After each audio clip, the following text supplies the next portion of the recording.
Romeo की पत्री 1 अध्याय लिखा है, परमेश्वर का क्रोध तो उन मनुष्यों की सब अभक्ति और अधर्म पर स्वर्ग से प्रकट होता है जो सत्य को अधर्म से दबाए रखते हैं, इसलिए कि परमेश्वर के विषय का ज्ञान उनके मनों में प्रकट है, क्योंकि परमेश्वर ने उन पर प्रकट किया है उसके अनदेखे गुण अर्थात उसकी सनातन सामर्थ। और परमेश्वर तो जगत की सृष्टि के समय से उसके कामों के द्वारा देखने में आते हैं, यहाँ तक कि वे निरुत्तर हैं। इस कारण कि परमेश्वर को जानने पर भी उन्होंने परमेश्वर के योग्य बड़ाई और धन्यवाद ना किया, परंतु व्यर्थ विचार करने लगे, यहाँ तक कि उनका निर्बुद्धि मन अंधेरा हो गया।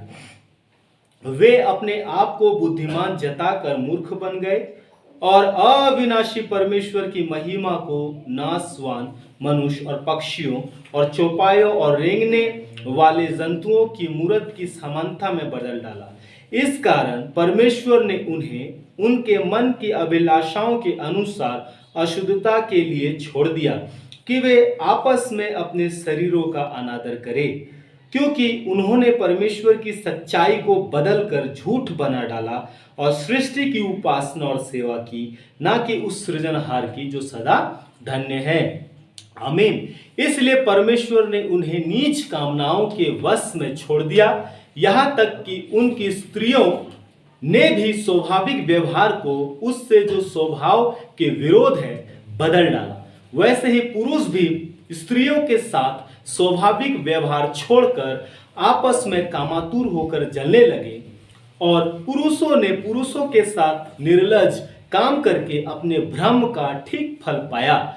जब उन्होंने परमेश्वर को पहचानना ना चाहा, तो परमेश्वर ने भी उन्हें उनके निकम्मे मन पर छोड़ दिया कि वे अनुचित काम करें। इसलिए वे सब प्रकार के अधर्म और दुष्टता और लोभ और वैरभाव से भर गए और डाह और हत्या और झगड़े और छल और ईर्ष्या से भरपूर हो गए और चुगलखोर, बदनाम करने वाले, परमेश्वर से घृणा करने वाले, दूसरों का अनादर करने वाले, अभिमानी, डींग मार, बुरी बुरी बातों के बनाने वाले, माता पिता की आज्ञा ना मानने वाले, निर्बुद्धि, विश्वासघाती, माया रहित और निर्दय हो गए। वे तो परमेश्वर की यह विधि जानते हैं कि ऐसे ऐसे काम करने वाले मृत्यु के दंड के योग्य हैं, तो भी ना केवल आप ही ऐसे काम करते हैं, वरन करने वालों से प्रसन्न भी होते हैं। प्रभु के इस वचन के पढ़े और सुने जाने के द्वारा मेरे प्रियो प्रभु हमें बहुतायत की आशीष दे। मनुष्य जाति का विश्वव्यापी स्तर में पाप के विषय में पौलुस यहाँ पे बात कर रहा है, और मेरे प्रियो आज हम कोशिश करेंगे इसको बड़े चित्र में देखने का। तो जैसा मैं शुरू में ही यहाँ पे एक बोला, परमेश्वर विरोधी जीवन। हम जब यहाँ 18 पद से लेके 32 पद तक पढ़ते हैं तो लोगों का किस प्रकार से परमेश्वर विरोधी जीवन को देखते हैं, और उसके बाद किस प्रकार इन परमेश्वर विरोधी लोगों को परमेश्वर कैसे छोड़ देता है, और उसके बाद हम ये देखते हैं कि जब परमेश्वर इन लोगों को छोड़ देता है तब इनका जीवन का कैसा। आप देखिए वहां पे हमारी सुविधा के लिए लिखा हुआ है मनुष्य जाति का पाप। क्या लिखा है? मनुष्य जाति का पाप। और मैं यहाँ पे एक बात लिखा हूं, एक विषय लिखा हूं, परमेश्वर विरोधी जीवन। क्या ये सारा खंड पढ़ने के बाद 18 पद से लेके 32 पद पढ़ने के बाद आप ये देख पा रहे हैं कि मनुष्य का परमेश्वर विरोधी जीवन को आप यहां देख पा रहे हैं? तस्वीर दिखता है, इनके जीवन का कैसा स्थिति दिखता है। ये 3 भाग है इसमें। यहां पे ये जो 18 पद से लेके पद 32 में 3 भाग है। पहला भाग क्या है? नंबर 1 क्या है? परमेश्वर विरोधी जीवन। नंबर 2 क्या है? परमेश्वर इन्हें क्या करता है? छोड़ देता है ना? छोड़ दिया। तीसरा तीसरा तीसरा क्या है? तीसरा ये है कि इन लोगों का परमेश्वर विरोधी जीवन है। अब इन परमेश्वर विरोधी मनुष्य को परमेश्वर क्या करता है? छोड़ देता है। अब छोड़ने के बाद इनका जो क्या होता है? इनका जीवन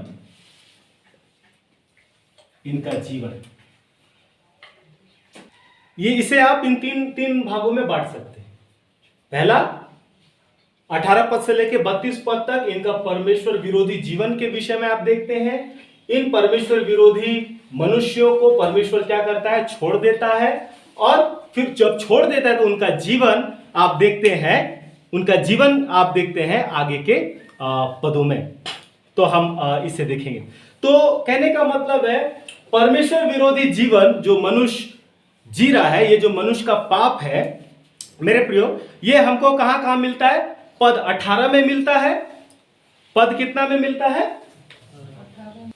पद 1 अध्याय का 18 पद में मिलता है, और दूसरा 1 अध्याय का 21 पद में मिलता है, तीसरा 23 पद में मिलता है, और चौथा 25 पद में मिलता है, और छठा 30 पद में मिलता है, और चौथा 32 पद में मिलता है। ये हमें मिलता है। इनका परमेश्वर विरोधी जीवन हमको 18 पद में मिलता है, 21 पद में मिलता है, 23 पद में मिलता है, 25 पद में मिलता है, 30 पद में मिलता है, और 32 पद में मिलता है। तो ये जो मिलता है, मैं इसको अध्ययन जब कर रहा था तो मैं एक एक लाइन इसका लिखा। 18 पद में इनका परमेश्वर विरोधी जीवन को हम देखते हैं, सत्य को अधर्म से दबाए रखते हैं। मनुष्य का विश्वव्यापी पाप में ये एक क्या है? सबसे पहला क्या है परमेश्वर विरोधी जीवन में इनका?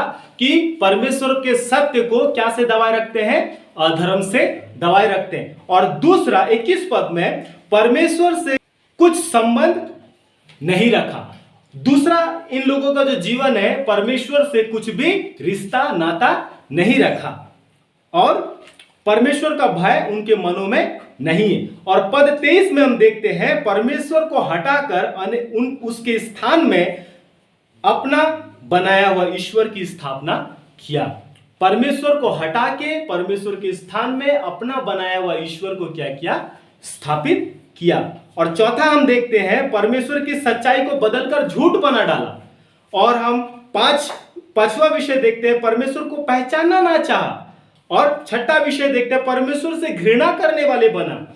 और सातवां विषय हम ये देखते हैं परमेश्वर के विधि को जानते हैं कि ऐसे ऐसे काम करने वाले मृत्यु दंड के योग्य हैं। और ना सिर्फ खुद करते हैं परंतु दूसरे लोग जो करते हैं उनसे प्रसन्न भी होते हैं। तो ये इनका क्या है? परमेश्वर विरोधी जीवन है। अब सबसे बड़ी बात यह है कि पद जब आप 32 को पढ़ते हैं तो पद 32 में हमें यह मिलता है कि परमेश्वर के विधि को ये लोग जानते हैं। ये लोग परमेश्वर की विधि को जानते हैं कि इस तरह का परमेश्वर विरोधी काम करने के बाद परमेश्वर की ओर से ऐसे लोगों के प्रति कौन सा दंड है? कौन सा दंड है? कौन सा दंड है? मृत्यु। मृत्यु का क्या है? मृत्यु दंड है। मृत्यु दंड है ऐसे लोगों के प्रति, ये जानते। तो ये मृत्यु दंड है परमेश्वर की ओर से ऐसे लोगों के प्रति, तो वे उस दंड से भयभीत नहीं हो रहे हैं, उस दंड से वो क्या नहीं हो रहे हैं? डर नहीं रहे हैं। परंतु ऐसे ऐसे काम करने वालों से, खुद तो ऐसा काम करते हैं, परमेश्वर विरोधी काम करते हैं, परंतु ऐसे ऐसे और लोग जो काम कर रहे हैं उनसे भी वो प्रसन्न हो रहे हैं। तो कहने का मतलब है इनके मन में क्या नहीं है? परमेश्वर का भय नहीं है। इनके मन में परमेश्वर का क्या नहीं है? भय नहीं है। ये परमेश्वर से डरने वाले, परमेश्वर का भय मानने वाले लोग नहीं। तो मनुष्य का विश्वव्यापी पाप में मेरे प्रियो आप इन सारी चीजों को देखते हैं। क्या आप जब रोमियो की पत्री को पढ़े हैं, क्या हमें यह सारा चित्र यहां से देखने को मिल रहा है? क्या ये सारी चीज आपको समझ में आ रही है?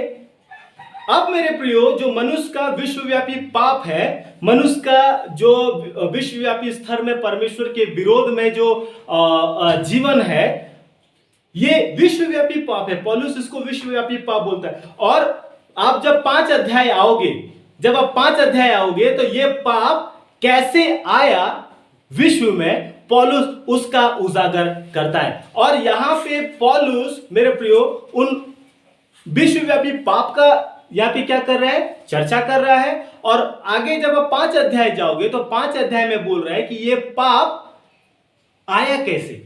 इतना जो सब कुछ हो गया यहां पे, परमेश्वर विरोधी मनुष्य जीवन जी रहा है, परमेश्वर की सच्चाई को अधर्म से दबा दे रहा है, और परमेश्वर के स्थान से परमेश्वर को हटा के मनुष्य का मूर्त, पशु और पक्षी और जानवरों का मूर्त को बना रहा है, और परमेश्वर की सच्चाई को बदलकर झूठ बना डाल रहा है, परमेश्वर को पहचानना नहीं चाह रहे हैं, परमेश्वर से घृणा कर रहे हैं, परमेश्वर के विधि को जान रहे हैं कि ऐसे ऐसे काम जो हम कर रहे हैं, परमेश्वर की ओर से मृत्यु दंड हमें क्या किया जाएगा, परमेश्वर देगा। लेकिन फिर भी वे नहीं डरे। लेकिन और जो लोग ऐसा परमेश्वर विरोधी जीवन जी रहे हैं, उनसे वो क्या हो रहा है, प्रसन्न। तो ये सारा चीज जो आज मनुष्य के साथ हो रहा है, पौलुस आगे लेके 5 अध्याय में जब आप जाओगे, तो वो बोलता है कि एक मनुष्य के द्वारा पाप जगत में आया, और एक मनुष्य के द्वारा पाप सब मनुष्य में फैल गया। तो वो फिर आदम के पास लेके जाता है कि एक मनुष्य जो आदम है, उसके द्वारा पाप जगत में आया, और उसके द्वारा पाप सब मनुष्य में फैल गया, और मनुष्य का विश्वव्यापी स्तर में परमेश्वर विरोधी जीवन को वो दिखा रहा है। अब एक और चीज मैं इसे मिटा दूं, अगर आप मेरे प्रिय नोट कर रहे हैं तो अच्छी बात है। अब एक और ये है कि ये जो परमेश्वर विरोधी लोग हैं, इनके ऊपर में, है ना, इनके ऊपर में, अब इनके ऊपर में, इन मनुष्यों के ऊपर में, है ना, इस मनुष्य के ऊपर में, ये जो मनुष्य है, ये जो मनुष्य है ना, क्या है, परमेश्वर इस मनुष्य को क्या किया, इस मनुष्य को परमेश्वर क्या किया, नंबर 1 पॉइंट, इनको क्या किया, इस मनुष्य को, आइए 3 बार छोड़ देने के संदर्भ में हम पढ़ते हैं। 3 बार, किसमें, एक अध्याय का वचन 24 में, और एक अध्याय का वचन 26 में, और एक अध्याय का वचन 28 में। हम कौन सा पढ़ते हैं, परमेश्वर ने छोड़ दिया, परमेश्वर ने क्या किया, छोड़ दिया। किनको, इन मनुष्यों को जो परमेश्वर विरोधी है। कैसे स्थिति में इनको छोड़ दिया, वचन 24 बताता है। ये जब आप वचन 24 पढ़ोगे, तो वचन 24 हमें बताता है, मन की अभिलाषाओं के अनुसार अशुद्धता के लिए छोड़ दिया।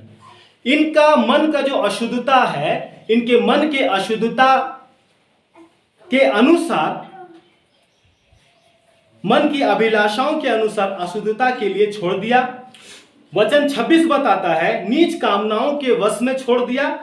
और वचन 28 बताता है, निकम्मे मन पर छोड़ दिया कि वे अनुचित काम करें। मेरे प्रियो, देख रहे परमेश्वर कैसे छोड़ दिया, इनका कैसा, इनके मन की अभिलाषा में इनको क्या किया, छोड़ दिया। इनके मन की अभिलाषा में इनको क्या किया, छोड़ दिया। और इनका मन की अभिलाषा कैसा है, अशुद्धता का मन का अभिलाषा है। और आप यहां पे देखोगे, उसके बाद पौलुस आगे इनकी मन की अभिलाषा और इनका नीच कामना और निकम्मा मन ऐसा हो गया कि पुरुषों ने पुरुषों के साथ निर्लज काम किया, स्त्रियों ने स्त्री के साथ निर्लज काम किया, और उनके जीवन का जो अशुद्धता है, उनके मन का जो निकम्मा स्थिति है, और उनका जो निकम्मा मन है और नीच कामना है, इस प्रकार से है कि हम उसे आगे हम देखते हैं। वचन 26 से लेके वचन 32 में, एक अध्याय का वचन 26 से लेके वचन 32 में हम ये देखते हैं कि इनका अशुद्ध मन, इनका मन की अभिलाषा जो अशुद्धता का अभिलाषा था, इनका नीच कामना और इनका निकम्मा मन के विषय में हम यहाँ पे देखते हैं। ये वचन 1 अध्याय का 26 से लेके 32 में हम इनका मन का बुरी अभिलाषा, अशुद्ध अभिलाषा के विषय देखते हैं। और मेरे प्रिय, इनका नीच कामना, जो नीच कामना मतलब एकदम गिरा से गिरा हुआ काम करने का इनका इच्छा के विषय में हम देखते हैं। और इनका निकम्मा मन, इनका कैसा मन? निकम्मा मन। एक बात याद रखना कि मनुष्य के मन में जो कुछ भी उत्पन्न होता है वो बुरा ही होता, तो मन ही वो स्थान है। मन, ये जो मन है ना, ये जो मन है, ये मन में ही क्या होता है? सब कुछ उत्पन्न होता है। ये मन में ही बुरा अभिलाषा और नीच कामना और निकम्मा अनुचित जो कामुकता है वो सब मन में उत्पन्न होता है। और जब ये मन में उत्पन्न होता है तो वो क्या होता है? वो उसका क्रिया रूप धारण कर लेता है। तो ये इस प्रकार से इनका क्या है? जीवन है। और परमेश्वर ने इन लोगों को क्या किया? छोड़ दिया। मेरे प्रियो, कभी भी पाप में पड़ा हुआ व्यक्ति को परमेश्वर समेट के नहीं रखता है। और ये व्यक्ति ऐसे लोग हैं जो परमेश्वर के विरोधी हैं। परमेश्वर की सच्चाई को ये लोग क्या कर रहे हैं? बिगाड़ रहे हैं, परमेश्वर से घृणा कर रहे हैं। परमेश्वर के सच्चाई को अधर्म से वो लोग क्या कर रहे हैं? दबा दे रहे हैं। और ये लोग क्या कर रहे हैं? परमेश्वर से कोई रिश्ता नाता नहीं रख रहे हैं, परमेश्वर का भय नहीं है इनके जीवन में, और परमेश्वर को पहचानना भी नहीं चाह रहे हैं, परमेश्वर से घृणा करने वाले हो गए हैं।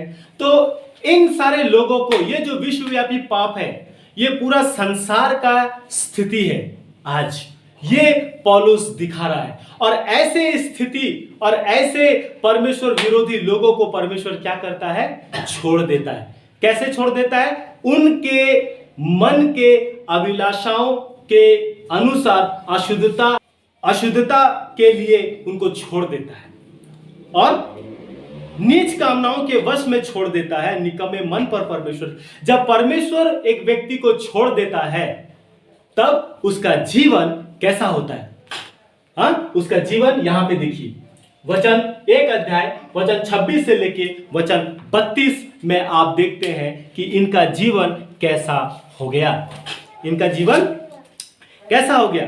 वचन 26 से लेके 32 में पढ़ता हूं। इसलिए परमेश्वर ने उन्हें नीच कामनाओं के वश में छोड़ दिया, यहां तक कि उनकी स्त्रियों ने भी स्वाभाविक व्यवहार को उससे जो स्वभाव के विरुद्ध बदल डाला, वैसे ही पुरुष भी स्त्रियों के साथ स्वाभाविक व्यवहार छोड़कर आपस में कामातुर होकर जलने लगे, और पुरुषों ने पुरुषों के साथ निर्लज काम करके अपने भ्रम का ठीक फल पाया।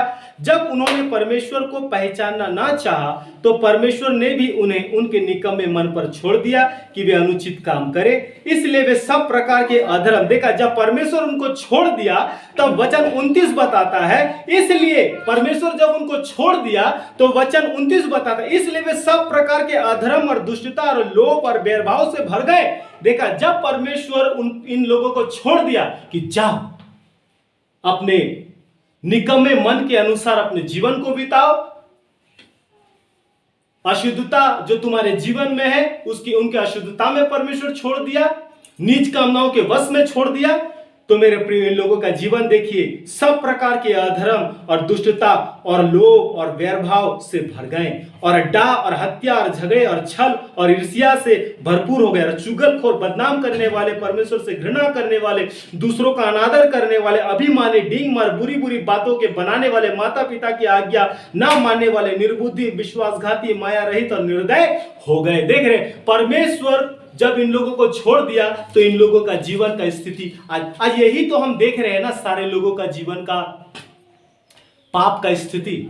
क्या हर लोगों के जीवन में आज ये सारी चीजें नहीं दिखता है? परमेश्वर ने छोड़ दिया इनको, इसलिए वे सब प्रकार के अधर्म से क्या हो गए? भरपूर हो गए। आज परमेश्वर ने हर लोगों को छोड़ दिया है, और उसके बाद इन लोगों का जीवन क्या हो गया है? सब प्रकार के अधर्म और दुष्टता और लोभ और वैरभाव से भर गए। इनका सब प्रकार के अधर्म और दुष्टता और वैरभाव से भर गए। आज इस संसार में क्या है? हर प्रकार का दुष्टता है, हर प्रकार का वैरभाव है और हर प्रकार का क्या है? अभिलाषा। भर गए, वैरभाव से भर गए। तो मेरे प्रिय, क्या आपको ये विश्वव्यापी पाप जो है वो दिखता है? देख रहे हैं, परमेश्वर इनको छोड़ दिया और ये आज विश्वव्यापी स्तर में मनुष्य का पाप है। सबसे बड़ा पाप क्या है? कि लोगों ने परमेश्वर को छोड़ दिया, परमेश्वर को पहचानना नहीं चाहा, परमेश्वर के सत्य को अधर्म से दबाए रखा, परमेश्वर से घृणा किया, परमेश्वर का भय नहीं माना, परमेश्वर के साथ संबंध रखना नहीं चाहा, परमेश्वर के सच्चाई को बदलकर झूठ बना डाला, परमेश्वर के जगह में उन्होंने परमेश्वर को हटा के मूर्त को, पशु और पक्षी को, कीड़ा और मकोड़ा को, जानवर को ईश्वर बनाया। यह विश्वव्यापी पाप में गिरने के बाद मनुष्य का यह स्थिति और मनुष्य का यह परिस्थिति हो गया। मेरे प्रियो, ये क्या है? ये क्या है? क्योंकि पाप विश्वव्यापी है मेरे प्रियो, क्योंकि पाप विश्वव्यापी है ना? पाप पूरे संसार भर में है। पवित्र शास्त्र यह सिखाती है कि एक मनुष्य के द्वारा पाप जगत में आया और इसी के द्वारा पाप सब मनुष्य में फैल गया। ये हमें यहां से शिक्षा क्या होती है? मिलती है। मेरे प्रियो, पाप का विश्वव्यापी होना, पाप का क्या होना? विश्वव्यापी होना। पवित्र शास्त्र निश्चित रूप से यह सिखाती है कि पाप विश्वव्यापी है। ऐसा कोई मनुष्य नहीं जो पाप नहीं करता है, ऐसा कोई मनुष्य नहीं है जो पाप नहीं करता। यह बात आपको पहला राजा 8 अध्याय का 46 पद में आपको पढ़ने मिलेगा। तेरी दृष्टि में जीवित मनुष्य धर्मी नहीं, परमेश्वर की दृष्टि में जीवित मनुष्य धर्मी नहीं। और यही बात पौलुस रोमियो की पत्री 3 अध्याय में वो कहता है कि एक भी धर्मी नहीं, कोई भी नहीं, कोई परमेश्वर का खोजने वाला नहीं, किसी के आंखों के सामने परमेश्वर का भय नहीं, सब भटक गए हैं, सबके सब परमेश्वर से दूर हो गए। यही रोमी की पत्री 3 अध्याय हमको क्या करता है? बताता है। मेरे प्रियो, कौन कह सकता है कि मैंने अपने हृदय शुद्ध किए, मैं अपने आप से शुद्ध हूं? कोई ऐसा कह सकता है कि मैं अपने हृदय को शुद्ध किया हूं, मैं अपने आप में शुद्ध हूं? कोई कह सकता है? यह आपको नीति वचन उसका 20 अध्याय का 19 पद में मिलेगा। निसंदेह पृथ्वी पर कोई ऐसा मनुष्य नहीं जो भलाई ही करे और जिससे पाप ना हुआ हो। सबोपदेशक 7 अध्याय का 20 पद को आप पढ़िए। निसंदेह पृथ्वी पर कोई ऐसा धर्मी मनुष्य नहीं जो भलाई ही करे और जिससे पाप ना हुआ हो, है ना? निसंदेह पृथ्वी पे कोई भी ऐसा मनुष्य नहीं है जिससे पाप ना हुआ हो। मेरे प्रियो, पौलुस अध्याय 5 में जब लेके जाता है तो वो बताता है कि एक मनुष्य के द्वारा पाप जगत में है, अर्थात आदम के द्वारा संसार में पाप आया और उसके द्वारा उसके सारे संतान में फैल गया। इसलिए मनुष्य धर्म का काम भी क्यों ना करता हो, परंतु वो नहीं बोल सकता कि मुझसे पाप ना हुआ है, क्योंकि पौलुस या पवित्र आत्मा पौलुस के द्वारा यह दिखा रहा है कि मनुष्य का विश्वव्यापी स्तर में पाप, मनुष्य का पापपूर्ण स्थिति, मनुष्य का परमेश्वर विरोधी जीवन को दिखा रहा है। आज मनुष्य परमेश्वर के विरोध में विद्रोह कर रहा है। ये क्या है? परमेश्वर का विरोध है और ये सबसे बड़ा पाप है। मेरे प्रिय, पाप ये जो आप देख रहे हैं ना, क्योंकि जब परमेश्वर ने उनको छोड़ दिया तो वे सब प्रकार के अधर्म से और सब प्रकार की दुष्टता से और वैरभाव से भर गए। वैरभाव से कब भरे? जब परमेश्वर उनको छोड़ दिया। और परमेश्वर उनको कब छोड़ा? जब वो परमेश्वर के विरोध में परमेश्वर के विरोधी बन गए। तो परमेश्वर का मनुष्य सबसे पहला परमेश्वर के विरोध में परमेश्वर का विरोधी बना, परमेश्वर का विरोध किया, मुझे परमेश्वर नहीं चाहिए, परमेश्वर को हटा के मूर्त को वो अपना परमेश्वर बनाया, परमेश्वर के सच्चाई को बदल डाला। उसके बाद परमेश्वर ने इस मनुष्य को क्या किया? छोड़ दिया। और जब परमेश्वर इस मनुष्य को छोड़ दिया तो उसके बाद मनुष्य सब प्रकार के अधर्म, सब प्रकार के वैरभाव, सब प्रकार की दुष्टता से भर गया। देख रहे हैं? उसके बाद सिस्टमैटिक रीति से है ये, परमेश्वर का विरोध करना, परमेश्वर नहीं चाहिए मुझे, मूर्त को परमेश्वर बनाया, परमेश्वर की सच्चाई को बदल डाला, परमेश्वर ने ऐसे लोगों को छोड़ दिया। अब जब परमेश्वर छोड़ दिया तो सब प्रकार के अधर्म, वैरभाव और दुष्टता से भर गए। तो आज हम जो दुष्टता, वैरभाव और जो अशुद्धता हम देखते हैं मनुष्य के जीवन में, ये क्या है? परमेश्वर से दूर होने का परिणाम है। ये परमेश्वर से दूर होने का परिणाम है। तो इसीलिए मनुष्य सबोपदेशक 7 अध्याय का 20 पद बोलता है, निसंदेह पृथ्वी पर कोई ऐसा मनुष्य नहीं जो भलाई ही करे और जिसे पाप ना हुआ हो। रोमी उसका 3 अध्याय 10 से लेके 12 पद 19 से लेके रोमी 3 अध्याय 10 से लेके 12, 19 और 23 पद में भी हम यही पढ़ते हैं। पाप का विश्वव्यापी होना इस बात से भी दिखाता है कि दंड उन सबों पर भी होता है जो मसीह को ग्रहण नहीं करते हैं। निश्चित नया जन्म और मन फिराव विश्वव्यापी आवश्यकता। जब पवित्र शास्त्र में मनुष्यों को भला कहा गया है, उसका अर्थ केवल भावनाओं की भलाई। मेरे प्रियो, सिर्फ यहां पे एक ही बात है, और वो एक बात क्या है? पाप का विश्वव्यापी होना इस बात से भी दिखाया गया है कि दंड उन सबों पर भी होता है जो मसीह को ग्रहण नहीं करते। अब यहां पे मेरे प्रिय एक और बात भी है कि जो लोग यीशु मसीह को ग्रहण नहीं करते हैं, दंड उनके जीवन में भी क्या है।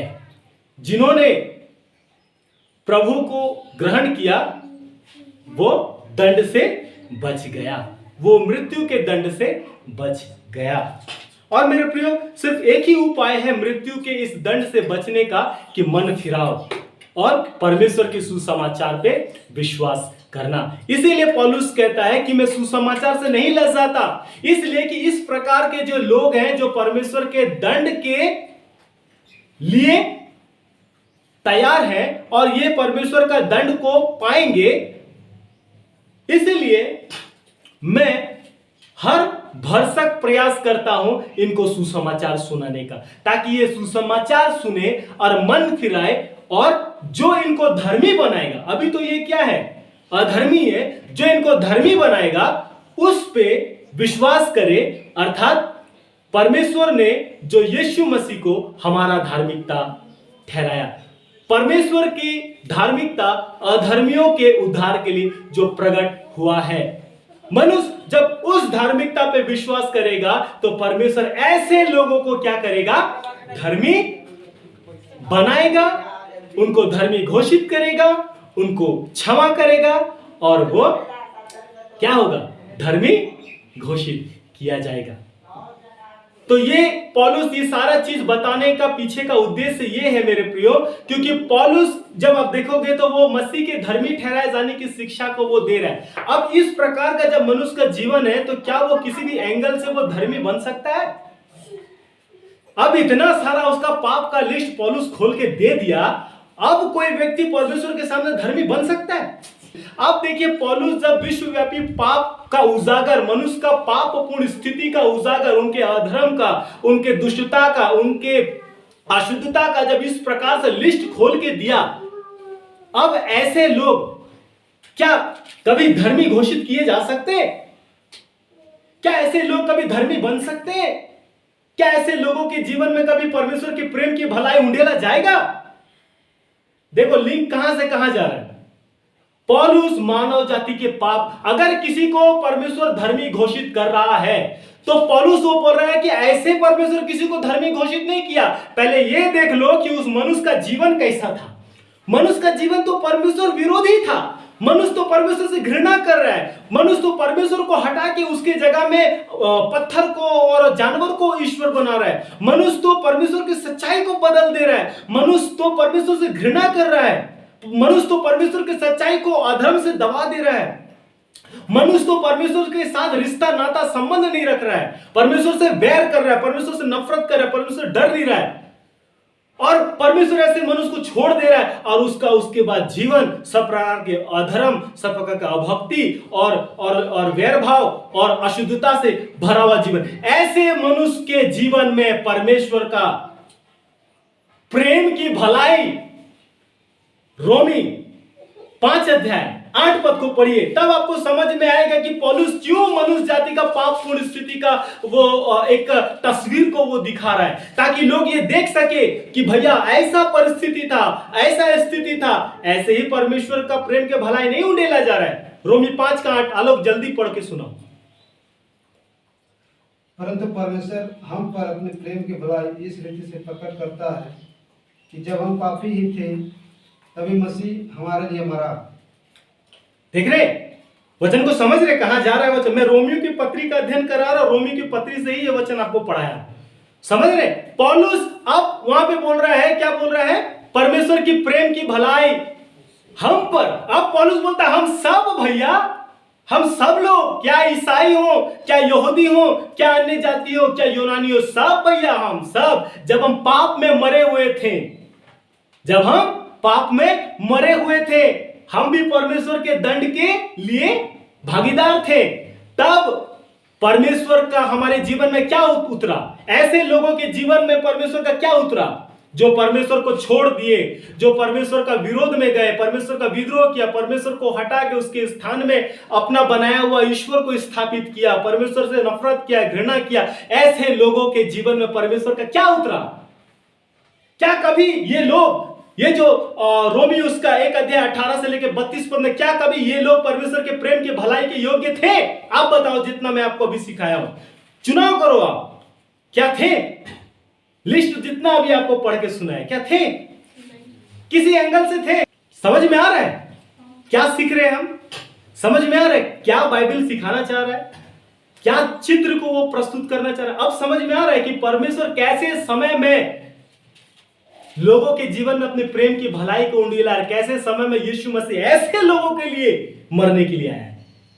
जबकि परमेश्वर, मैं हमेशा एक बात को आप मेरे द्वारा बोले हुए सुनते होंगे, मैं परमेश्वर के प्रेम की भलाई की योग्य अपने आप को नहीं पाता हूं। अगर मैं पाता हूं तो सिर्फ परमेश्वर के न्याय, दंड और क्रोध और नरक के ही योग्य मैं अपने आप को पाता। तो ये सारे लोग, हम सब, ये जो रोमी की पत्री में, ये हमारा ही चित्र है। ये बच्चों, ये मत बोलना कि वो पहली शताब्दी में पौलुस ने रोम की कलीसिया को पवित्र आत्मा की प्रेरणा से लिखा। ये सच है, परंतु हमारे ही बारे में लिखा।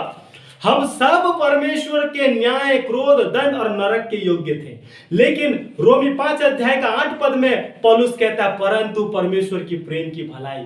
क्या परमेश्वर हम पर ऐसी स्थिति में भी परमेश्वर इनके ऊपर में क्रोध बरसाया, दंड बरसाया? लेकिन ये परमेश्वर के दंड को जानते हैं कि ऐसे लोगों पर परमेश्वर का सीधा सीधा दंड, न्याय है और मृत्यु दंड है।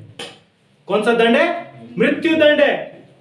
पाप की मजदूरी तो मृत्यु। हम शारीरिक रीति से मरते हैं, आत्मिक रीति से मरेंगे, और शारीरिक रीति से मरते हैं, और मनुष्य आत्मिक रीति से भी मरता है कि परमेश्वर से दूर हो जाता है, परमेश्वर का विरोधी। ये मरा हुआ आत्मिक जीवन है जो अभी हमने देखा, रोमी 1 अध्याय 18 से लेकर 32 तक, ये मरा हुआ आत्मिक जीवन।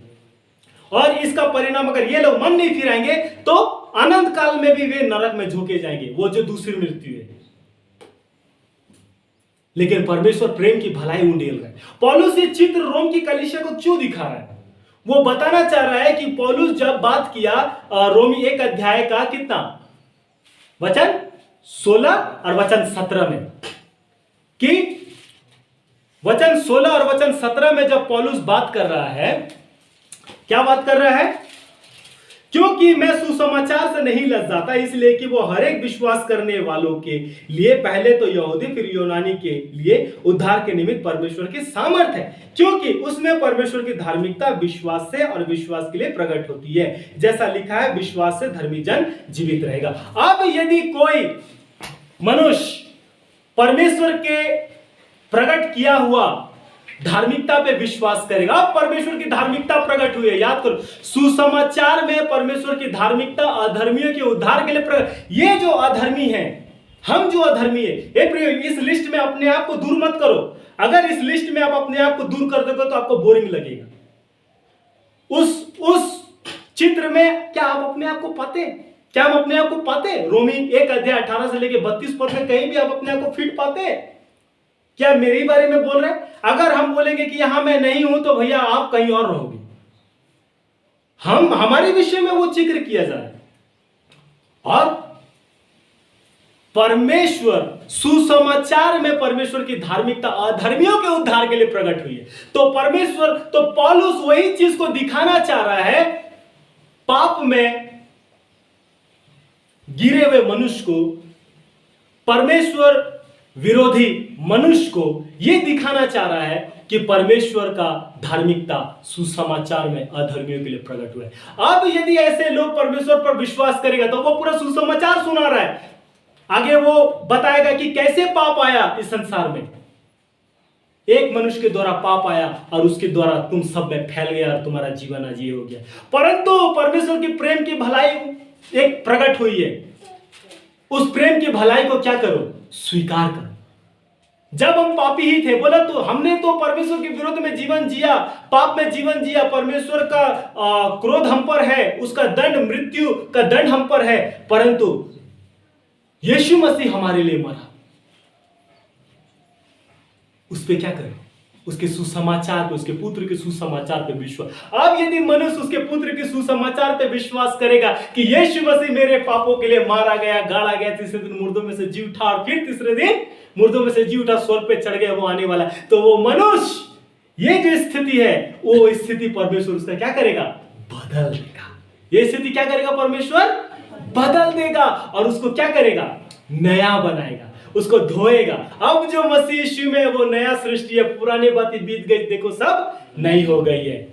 अब उसको परमेश्वर धर्मी घोषित करेगा, धार्मिकता का वस्त्र पहनाएगा, पवित्रता का वस्त्र पहनाएगा। तो समझ रहे हैं आप इस चित्र को? एक बड़ा चित्र को आप देख पाया? बड़ा चित्र को देख पाया? कुछ समझ में आया कि पौलुस मनुष्य जाति का पापपूर्ण स्थिति को दिखा रहा है और इस पापपूर्ण स्थिति में परमेश्वर विरोधी मनुष्य है और परमेश्वर विरोधी मनुष्य को परमेश्वर छोड़ दे रहा है। और जब परमेश्वर छोड़ दे रहा है तो वो सब प्रकार के अधर्म, अभक्ति, अशुद्धता, वैरभाव से भर जा रहा है। अब ऐसे मनुष्य के जीवन में परमेश्वर का प्रेम की भलाई उंडेला जा रहा है कि जब हम सब ऐसी स्थिति में हैं तो यीशु मसीह हमारे लिए बलिदान हो रहा है, हमारे लिए मरा। तो अब जो हमारे लिए मरा, हमारे पापों के लिए मरा, अब हमें उस पे विश्वास करने की आवश्यकता है कि यीशु मसीह मेरे पापों को, मेरे अधर्म के सारे पापों को अपने देह पे लिए हुए क्रूस पे चढ़ गया, मारा गया, गाड़ा गया, तीसरे मुर्दों में से जी उठा। मैं विश्वास करता हूं तो उसी दिन परमेश्वर उसको क्षमा करेगा और अपना प्रेम की भलाई में उसको धर्मी घोषित करेगा। यही पौलुस कह रहा है। ये अगर सुसमाचार को समझना है तो रोम की पत्री को पढ़ो, रोमियो की पत्री। पौलुस का सुसमाचार के प्रति जो समझ था वो रोमियो की पत्री में उसने अपना पूरा समझ को रखा है, इसलिए रोमियो की पत्री को पढ़ो। तो समझ में आया? मदद हुआ? क्या आपको अभी एक चित्र समझ में आया कि पौलुस क्या दिखा रहा है? पौलुस मानव जाति का पापपूर्ण स्थिति को दिखा रहा है और पाप कैसे इस दुनिया में आया वो दिखा रहा है। और उसके बाद पौलुस ये दिखा रहा है कि ऐसे पापपूर्ण स्थिति में, ऐसे परमेश्वर विरोधी मनुष्य के जीवन में परमेश्वर के प्रेम की भलाई उंडेला जा रहा है। अब मनुष्य क्या करेगा? उस प्रेम की भलाई को वो ग्रहण करेगा या फिर उससे दूर भागेगा। आज परमेश्वर के ऐसा प्रेम की भलाई को पहुंचाने वाला कौन है? आप हैं, आप हैं, हम हैं, हम हैं। क्या ये आप इस सच्चाई को मानेंगे? आज सच बोलें, ऐसे लोगों को जब परमेश्वर की प्रेम की भलाई को जब आप पहुंचाओगे तो निश्चय लोग मन फिराएंगे, निश्चय लोग मन फिराएंगे, उनके पापपूर्ण दशा को उजागर करें। देखो पौलुस वहां मनुष्य जाति का पापपूर्ण दशा को उजागर कर रहा है, छिपा नहीं रहा है। और जब मनुष्य का पापपूर्ण दशा को मनुष्य देखता है और उसके बाद देखता है कि परमेश्वर का क्रोध मेरे जीवन में है, मैं बच नहीं सकता, और उसके बाद परमेश्वर के प्रेम की भलाई भी उंडेला जा रहा है, तो मनुष्य उसे ग्रहण करता है। तो इसीलिए सुसमाचार हमको लोगों को सुनाने की आवश्यकता। क्या आप सुसमाचार, अब ये इस प्रकार का जो बाइबल हमको दिखा रहा है, इस प्रकार से समझ के क्या मैं अब यीशु मसीह को लोगों तक पहुंचाने का भार उठाऊंगा? क्या मैं लोगों को यीशु मसीह के बारे में बताऊंगा? आज बहुत सारे लोग सिर्फ खुद मसीही हैं, बस अपना आत्मिक जीवन और अपना आत्मिक जीवन में वो जीवन व्यतीत कर रहे हैं, लेकिन लोगों को वो पापपूर्ण स्थिति से बाहर निकलने के लिए सुसमाचार उन तक नहीं पहुंचा रहे। मेरे प्रिय, जाइए, हम सब जाएं और लोगों को सुसमाचार सुनाएं। इसीलिए पौलुस कहता है मैं सुसमाचार से नहीं लज जाता। आगे देखा, आगे वो 16 और 17 पद नहीं बोलता मैं सुसमाचार से नहीं लज जाता। क्यों लज जाऊं? प्रभु आप सबको आशीष दे। आइए इस समय हम अपने स्थानों पे खड़े हों। अनुरोध करेंगे आलोक भाई से कि वो प्रार्थना। अनुग्रहकारी जीवित सामर्थ्य प्रभु, फिर से आपके शरणों में आते हैं, आपके नाम की स्तुति प्रशंसा करते हैं प्रभु। इस समय पाते हैं पिता, आपका धन्यवाद करते हैं कि आपने आज की आराधना सभा को प्रभु शुरू से अब तक प्रभु चलाने में सहायता किया, मदद किया, हर एक बातों में आपने अगुवाई किया, बातों को सीखने में, समझने में पिता मदद किया। प्रभु आपका धन्यवाद करते हैं जो तूने प्रभु हमारी दशा क्या थी प्रभु उस विषय में तूने दिखाया पिता, हमारे चित्र को दिखाया पिता परमेश्वर।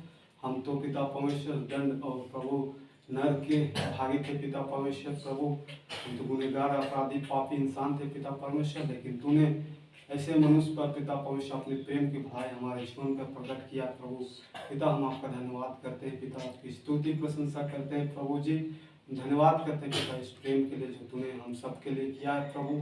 और प्रभु जी इस वचन के द्वारा जो हमने सीखा है प्रभु की पिता परमेश्वर, बहुत सारे ऐसे लोग हैं जो पिता प्रभु वो नहीं समझ पा रहे पिता परमेश्वर, अपने पाप की दशा में ही प्रभु जी मरे हुए हैं पिता परमेश्वर। उन लोगों के पास प्रभु हमें जाने की आवश्यकता है, आपके सुसमाचार को सुनाने की आवश्यकता है प्रभु, उनकी दशा को बताने की आवश्यकता है प्रभु। और तूने जो प्रेम प्रभु लोगों के लिए किया है पिता, उस प्रेम को बताने की आवश्यकता है प्रभु। बातों को हमें समझ दिया प्रभु, हम आपका धन्यवाद करते हैं प्रभु जी। उन्हें दे पिता, हम जब यहाँ से जाते हैं हर एक को आशीष दे, और वो प्रभु वचन को सेवा करने के लिए बताने के लिए हर एक को इस्तेमाल करें। धन्यवाद करते हैं हर एक को पिता, आपके हाथ में सौंपते हैं पिता। सप्ताह भर के जीवन पिता हम आपके हाथ में सौंपते हैं, हर एक के संग साथ हो ले प्रभु, हमें यहाँ आशीष के साथ विदा कर। सारी बातों के लिए धन्यवाद देता हूँ, छोटे धन्यवाद और प्रार्थना प्रभु यीशु के नाम से चढ़ाता हूँ, मांगता हूँ यीशु के नाम में। अब हमारे प्रभु यीशु मसीह का अनुग्रह, परमेश्वर पिता का प्रेम, पवित्र आत्मा की सहभागिता हम सबों के साथ, तमाम प्रभु के लोगों के साथ हमेशा होती रहे। आमीन। सबों को जय मसीह।